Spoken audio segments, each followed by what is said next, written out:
வணக்கம், நான் உங்கள் டாக்டர் கணேஷ். இன்னைக்கு வீடியோவில் நம்ம என்ன பார்க்க போகிறோம் அப்படின்னா டார்க் சர்க்கிள்ஸ், அதாவது நம்ம கண்ணுக்கு கீழே வர்ற கருவளையங்கள்.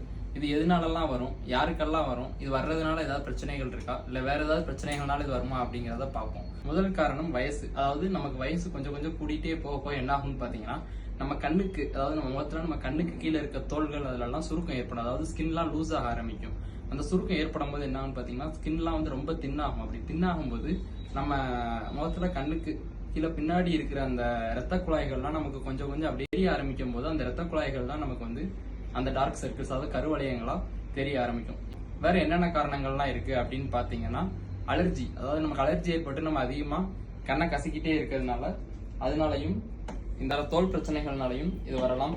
மெயினா முக்கியமா ஒரு காரணம் என்ன அப்படின்னு பாத்தீங்கன்னா, தூக்கமின்மை. நம்ம சரியா தூங்காததுனால நம்ம கண்ணுக்கு கீழே இருக்க நரம்புகள் அதெல்லாம் வீக்காக ஆரம்பிக்கும். அது வீக் ஆகிறதுனாலையும் இந்த பிரச்சனைகள் அதிகமாக வரும்.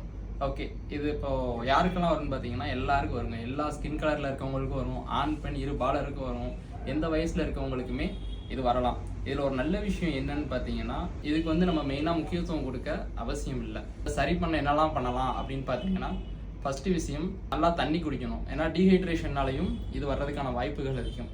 ரெண்டாவது, குக்கும்பரை கட் பண்ணி நம்ம கண்ணில் வைக்கலாம். ஏன் அப்படின்னு பார்த்தீங்கன்னா, குக்கும்பரில் விட்டமின் சி ரிச்சாக இருக்குது. ஸோ அதை நம்ம வைக்கும்போது நம்ம கண்ணுக்கு டைரெக்டாகவே விட்டமின் சி கிடைக்கிறதுனால அந்த கருவளையங்கள் கொஞ்சம் கொஞ்சமாக மாறலாம்.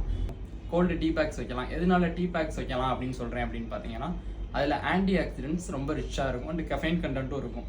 ஸோ அதனாலையும் நம்மளோட கண்ணில் ஏற்படுற அந்த நரம்புகளில் ஏற்படுற வீக்கங்கள் குறைஞ்சி நம்ம கருவளையங்கள் மாற நிறைய வாய்ப்பு இருக்குது. அதிகமாக ஆல்கஹால் ட்ரிங்க் பண்ணுறவங்க, ஸ்மோக் பண்ணுறவங்க அந்த ஹேபிட்டை விடுறது ரொம்பவே நல்லது. இல்லைங்க, இது எதுவுமே நான் பண்ண மாட்டேன், தண்ணி குடிக்க மாட்டேன், குக்கும்பர் இது வைக்க மாட்டேன், எதுவுமே பண்ண மாட்டேன், ஏன்னா எனக்கு சரியாகணும், எனக்கு வெளியே தெரியக்கூடாது, வெளியே தெரிகிறது எனக்கு ரொம்ப வில் பவரை குறைக்குது, கௌரவ குறைச்சலாக இருக்குன்னு நினைக்கிறவங்களுக்கு ஒரே வழி தான், மேக்கப் போட்டுக்கோங்க, ஃபேர்னஸ் க்ரீம் போட்டு மறைச்சிக்கோங்க.